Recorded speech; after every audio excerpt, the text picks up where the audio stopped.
Sejak beberapa bulan yang lalu, ada pertanyaan berdasarkan tulisan seseorang yang merasa telah membuktikan bahwa nasab habaib dari jalur Abdullah atau yang biasa disebut Ubaidillah bin Ahmad al-Muhajir terputus dari Rasulullah Shallallahu Alaihi Wasallam. Beneran gak sih? Diambil dari Risalah Ahlul Bait dan Nasab Ba'alawi yang dirilis oleh Rabithah Alawiyah. Bisa didownload di website Rabithah Alawiyah di www.rabithahalawiyah.org. Penuduh mendasari pernyataannya dari setidaknya 2 kitab yang dijadikan hujjah, yakni Syajaratul Mubarakah yang diklaim karya Imam Fakhrur Razi dan Tahdzibul Ansab karya Al-Ubaidili. Dikatakan bahwa dalam kedua kitab tersebut tidak ada nama Ubaidillah bin Ahmad al-Muhajir, ayah dari Alawi yang wafat abad 4 Hijriah, datuknya para Alawiyin. Bahkan dikatakan bahwa kemungkinan nama Ubaidillah adalah fiktif yang diada-adakan. Wow, yuk bedah satu-satu. Syajaratul Mubarakah diklaim sebagai kitabnya Imam Fakhrur Razi, yang mana beliau adalah imam besar Ahlu Sunnah wal Jamaah berakidah Al-Ash'ari, juga panutan para habaib. Tapi janggalnya, kitab tersebut tidak pernah tercatat dalam sejarah sebagai kitab beliau. Kok bisa? Di dalam kitab-kitab ulama besar Ahlu Sunnah yang sangat mengenal Imam Fakhrur Razi secara detail, tidak ada yang menyebutkan kitab tersebut sebagai karya tulis beliau. Seperti Az-Zirikli dalam Al-Alam, Al-Hamawi dalam Mu'jam Udaba, dan Ibnu Khalikan dalam Wafiatul A'yan. Tidak ada satupun yang menyebutkan kitab ini dalam karya Imam Fakhruddin Ar-Razi yang wafat pada tahun 606 Hijriah. Kitab ini baru ditemukan di tahun 1418 Hijriah seperti yang tertulis di halaman 13 kitab tersebut, yang artinya ditemukan tahun 1997 Masehi atau baru 26 tahun yang lalu. Luar biasa. Ternyata yang mengatakan kitab ini sebagai kitab Imam Fakhrur Razi, sebagaimana tertulis pada kitab tersebut di halaman 12-nya, bernama Al-Mar'ashi An-Najafi, yang menemukan kitab tersebut dan memerintahkan muridnya Mahdi Ar-Rajai mentahqiq atau menulis kembali kitab ini. Kok bisa kitab tersebut tersembunyi dan baru muncul 812 tahun setelah wafatnya Imam Fakhrur Razi? Jika memang penuduh yakin, maka datangkanlah kepada kami satu bukti tertulis pada abad 7, 8, 9 atau bahkan 10 Hijriah dari ulama Ahlus Sunnah ternama yang menyebutkan ini adalah kitab Imam Ar-Razi. Dan bagaimana mungkin menisbatkan kitab yang baru ditemukan kemarin sore sebagai kitab abad ke-6? Penuduh cenderung selalu menghindar dari pertanyaan ini. Penuduh berdalih bahwa si penemu kitab dan pentahqiqnya pun pada halaman 11 mengakui bahwa beliau terkejut saat menemukan kitab ini. Dan gak perlu penuduh meminta Rabithah Alawiyah ngecek ke perpustakaan di Istanbul, karena Rabithah tidak dalam keraguan sedikit pun. Justru penuduh yang harus mendatangkan bukti dari abad awal. Apalagi banyak kejanggalan pada kitab tersebut, seperti banyaknya nama besar yang tidak tercatat, seperti Syekh Abdul Qadir Al-Jailani yang hidup sezaman dan sewilayah dengan Imam Ar-Razi. Justru tidak tercantum dalam kitab tersebut dan banyak nama lain. Bahkan pada halaman 92 disebutkan Imam Ar-Razi, sosok ulama besar Ahlu Sunnah, justru dikatakan meyakini Imam 12 Syiah dan mengatakan Imam Mahdi sudah lahir menunggu pembebasan. Jadi sangatlah wajar jika banyak pihak yang 1000% meragukan kitab tersebut sebagai tulisan Imam Fakhrur Razi. Uniknya lagi adalah baik Mahdi Ar-Rajai selaku mentahqiq dan Mar'ashi An-Najafi selaku penemu sama-sama punya kitab nasab tulisan mereka sendiri yang mengakui nasab Ubaidillah bin Ahmad, bahkan menuliskan pengakuan ketersambungan ke Rasulullah Shallallahu Alaihi Wasallam, suatu fakta yang tidak banyak dibahas. Oke, satu hujjah penuduh kita coret dulu. Lanjut hujjah kedua. Kitab Tahdzibul Ansab. Kitab ini karangan Syekh Ubaidili. Beliau adalah seorang ahli nasab yang mana dalam kitab tersebut Al-Ubaidili hanya menyebutkan di antara anak Ahmad bin Isa. Artinya beliau tidak berniat menyebutkan seluruhnya. Namun justru dalam catatan lain kita temukan perkataan Al-Ubaidili yang memang memiliki ribuan lembar catatan manuskrip yang dinukilkan oleh ahli nasab ternama Said Murtadha Az-Zabidi, yaitu Syekh Syaraf Ubaidili berkata, Syarif Ahmad bin Isa An-Nagib berhijrah dari Madinah ke Basra di 20 tahun kedua dari abad ke-4 Hijriah, yakni tahun 317 Hijriah. Beliau keluar bersama putranya Abdullah ke arah timur. Dengan demikian, Al-Ubaidili justru menjadi ahli nasab abad ke-5 yang turut mengakui adanya Abdullah bin Ahmad. Kami tidak mungkin menerima tuduhan sang penuduh bahwa ahli nasab sekelas Az-Zabidi berbohong dalam mengutip perkataan Al-Ubaidili tersebut. Sekarang 2 hujjah tersebut sudah kita bahas. Nah, sekarang gantian. 1. Mampukah penuduh mendatangkan bukti dari abad 7, 8, 9, 10, 11, 12 atau bahkan 13 bahwa ada ahli nasab yang mempertentangkan kebenaran nasab Alawiyin? Perlu diketahui bahwa tidak ada satupun ahli nasab terdahulu yang mengingkari nasab tersebut. 2. Ilmu nasab sudah baku dan disepakati oleh seluruh mazhab tentang syarat penetapan suatu nasab. Lalu penuduh membuat suatu syarat, yakni harus ada kitab yang ditulis di zaman tersebut. Pertanyaannya, ahli nasab mana yang mengatakan kaidah tersebut adalah syarat isbat suatu nasab? Lalu kenapa penuduh membuat syarat atau kaidah baru yang tidak dikenal dalam ilmu nasab sebelumnya? Dapatkah penuduh mendatangkan satu saja ahli nasab terdahulu dari mazhab manapun yang mengatakan hal tersebut sebagai syarat penetapan nasab? Pertanyaan-pertanyaan tersebut dihindari oleh penuduh yang lalu berusaha beralih ke pembahasan lain. 3. Dan kata siapa Imam Ubaidillah hilang fiktif selama 500 tahun lebih? Jika mau sabar dalam mempelajari, nasab tersebut disebutkan oleh catatan nasab dari kalangan Alawiyin. Tapi mengingat penuduh tidak berkenan dengan catatan nasab dari kalangan Alawiyin, mari kita lihat sebagian dari banyaknya bukti tertulis oleh para ulama ternama dari zaman ke zaman yang mengakui nasab Alawiyin, termasuk Abdullah bin Ahmad, seperti Al-Janadi yang telah menyebutkan nasab Abdullah bin Ahmad. Dalam kitab As-Suluk karya Al-Janadi telah disebutkan nasab Abdullah bin Ahmad.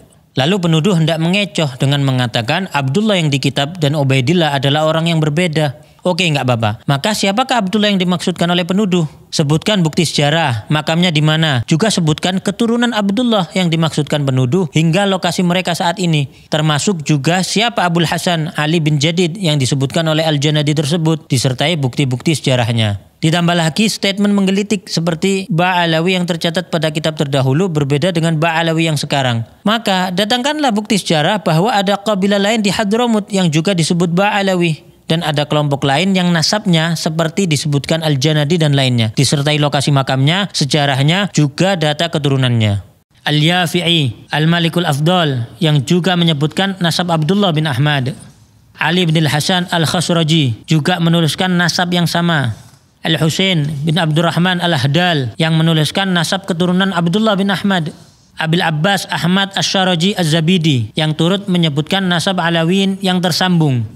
Imam As-Sakhawi yang menyebutkan nasab yang bersambung pada Ubaidillah bin Ahmad. Imam Ibnu Hajar Al-Haytami, ulama besar yang juga ahli nasab yang turut menyebutkan sanadnya bersambung ke Ubaidillah bin Ahmad. Al-Ayashi yang menyebutkan nasab yang bersambung hingga Ubaidillah bin Ahmad. Syekh Al-Muhibbi dalam kitabnya Khulasatul Athar menuturkan keluarga Ba'alawi dinisbatkan kepada Alwi. Alwi ini adalah putra Ubaidillah bin Ahmad bin Isa. Beliau adalah sosok yang menjadi muara berkumpulnya nasab mereka. Nasab mereka telah disepakati oleh para ulama ahli tahqiq dan telah diperhatikan untuk dijelaskan oleh banyak ulama.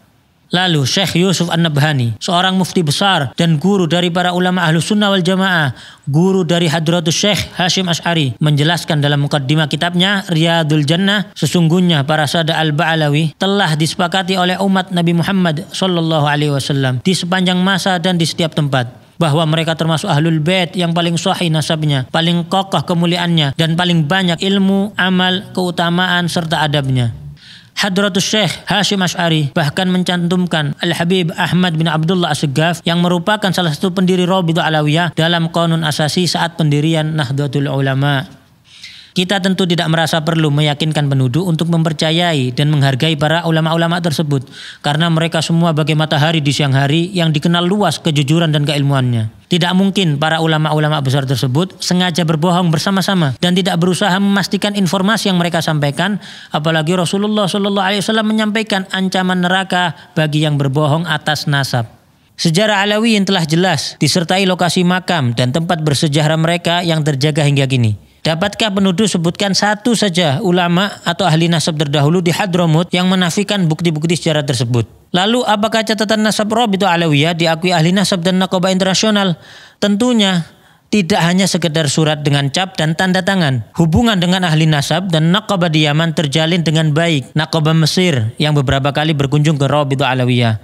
Nakobah Al-Idrisi Al-Hasani Libya yang memiliki hubungan baik dengan Rabithah Alawiyah. Syekh Dr. Muhammad Asy-Syuhumi Al-Idrisi bahkan mengatakan, bisa saya katakan bahwa paling bagusnya Rabithah dari semua Rabithah yang mencatat garis keturunan anak cucu Nabi Muhammad SAW, yang paling bagus adalah Rabithah yang ada di Indonesia, yang paling teratur dan paling memiliki kesemangatan untuk memperbaiki, termasuk adanya takrir pengakuan nasab Alawiyin oleh Imam Yaman Yahya Hamiduddin, juga takrir di Hijaz yang terdapat dalam tulisan Syarif Ibrahim bin Mansur Al-Amir. Bahkan Alawiyin beberapa kali dipercaya menjadi pimpinan Naqabatul Ashraf di Hijaz, Makkah dan Madinah hingga masa pemerintahan Utsmani. Alawiyin tidak sedikit pun ditolak atau diragukan untuk memimpin para keturunan Rasulullah di Hijaz atau di Yaman oleh para ulama besar setempat dan para keturunan lainnya. Salah satunya yaitu Al-Habib Alwi bin Ahmad As-Siggaf, mufti madhab Syafi'i di kota Mekkah pada zamannya, dan pengarang kitab Tarsyihul Mustafidin, salah satu kitab fikih rujukan para ulama dunia termasuk di Nusantara. Lalu penuduh rajin sebut tes DNA sebagai solusi. Mungkin informasi tentang fatwa larangan menggunakan tes DNA untuk nasab yang jauh belum sampai kepada penuduh, yakni Lembaga Internasional Rabithah Alam Islami di Hijaz, Darul Ifta Qatar, dan Darul Ifta Mesir yang telah memberikan fatwa melarang isbat nasab jauh melalui tes DNA. Atau menuduh jumlah keturunan ke-38 sampai 44 sebagai tidak logis. Maka penuduh perlu melihat jumlah keturunan dari jalur keturunan Rasulullah lainnya selain Alawiyin, yang ternyata juga di range yang sama. Karena coba-coba hitung pakai kalkulator, ternyata justru beresiko malah jadi menafikan adanya keturunan Rasulullah SAW. Bukti bahwa nasab tersebut sudah memenuhi syarat syuhrah wal istifadhah juga tidak terbantahkan dengan tidak adanya penolakan dari abad ke abad. Juga diakui oleh para ulama besar dan ahli nasab dari masa ke masa. Tidak disebutkannya sebuah nama pada suatu kitab nasab tidak dapat diartikan orang tersebut tidak ada atau bahkan fiktif, karena terdapat ulama dan ahli nasab thiqah lainnya yang menulis dan menambahkan. Maktab Daimi di dalam Rabithah Alawiyah ditujukan untuk melanjutkan catatan-catatan nasab dari para pencatat terdahulu kalangan Alawiyin untuk diteruskan di Indonesia demi menjaga keberlangsungan dan pemutakhiran catatan nasab tersebut. Jadi, meski didirikan tahun 1928, catatan nasab yang digunakan bersambung sanadnya dari ahli keluarga dan nasab zaman ke zaman. Tentu kita bersyukur kepada Allah Subhanahu wa taala. Terdapat para kiai, ulama, dan banyak pihak yang berdiri membela para habaib. Jika ada beberapa oknum habaib yang belum mengikuti kemuliaan akhlak dan kesolehan datuk-datuknya, maka kami memohon doa antum semuanya agar Allah Subhanahu wa taala memudahkan langkah mereka menuju kebaikan. Nasab yang bagus itu bukan untuk membanggakan diri, bukan untuk meremehkan orang lain. Nasab yang bagus itu adalah tuntutan bagi kamu. Kamu harus seperti datuk-datuk kamu yang baik, yang soleh. Dulu kakek-kakek kita itu dicintai masyarakat karena kontribusi sosialnya yang nyata di masyarakat. Masyarakat menyaksikan akhlaknya yang mulia, ilmunya yang luas. Kemudian bagaimana ketika duduk bersama datuk-datuk kita, mereka bisa mendapatkan solusi atas semua permasalahan hidup mereka. Kita sudah jauh berbeda dengan mereka saat ini. Bukan malah nasab itu dikapitalisasi, dijadikan kebanggaan karena tidak ada gunanya sama sekali. Anda tidak mendapatkan ini dari usaha Anda. Dan kepada para habaib yang telah berusaha melanjutkan estafet keilmuan, akhlak, juga kontribusi bermasyarakat sebagaimana datuk-datuknya, maka kami mohon doa agar mereka pun diberi kekuatan oleh Allah untuk dapat istiqamah. Rasulullah SAW bersabda, barang siapa mengaku-ngaku nasab atau keturunan yang dia sendiri tidak mengetahuinya, maka jadi kafirlah ia kepada Allah. Dan barang siapa mengingkari nasab walaupun samar nasab tersebut, maka kafirlah ia kepada Allah. Barang siapa yang mengaku ayah kepada selain ayahnya atau bersandar kepada yang bukan walinya, maka laknat Allah, juga para malaikat dan semua manusia menimpa mereka. Dan pada hari kiamat Allah tidak akan menerima dari mereka baik yang fardu maupun yang sunnah. Kita justru banyak melihat kalangan Alawiyin melahirkan banyak ulama, orang-orang soleh, wali-wali besar, dan banyak yang berakhir husnul khatimah dengan wafat setelah syahadat, dalam kondisi sholat, membaca Al-Quran, maupun ibadah lainnya. Jauh dari tuduhan kaum terlaknat atau pembohong. Namun kami peringatkan, janganlah kita mencaci para penuduh, menghina mereka, atau berlaku kasar pada mereka. Karena setiap manusia pasti berbuat kesalahan. Dan kesalahan tidak menjadikan pelakunya terhina selama ia memperbaiki kesalahannya serta bertaubat kepada Allah Subhanahu wa taala. Semoga Allah Subhanahu wa taala memberikan taufik dan hidayah bagi kita semua. Dan semoga umat ini dipenuhi rasa saling menghargai, menghormati, dan saling mencintai karena Allah Subhanahu wa taala. Gak perlu izin untuk share, download, re-upload video ini. Justru menjadi hujah bagi kamu yang telah berperan dalam menyebarkan hal ini kepada seluruh kalangan.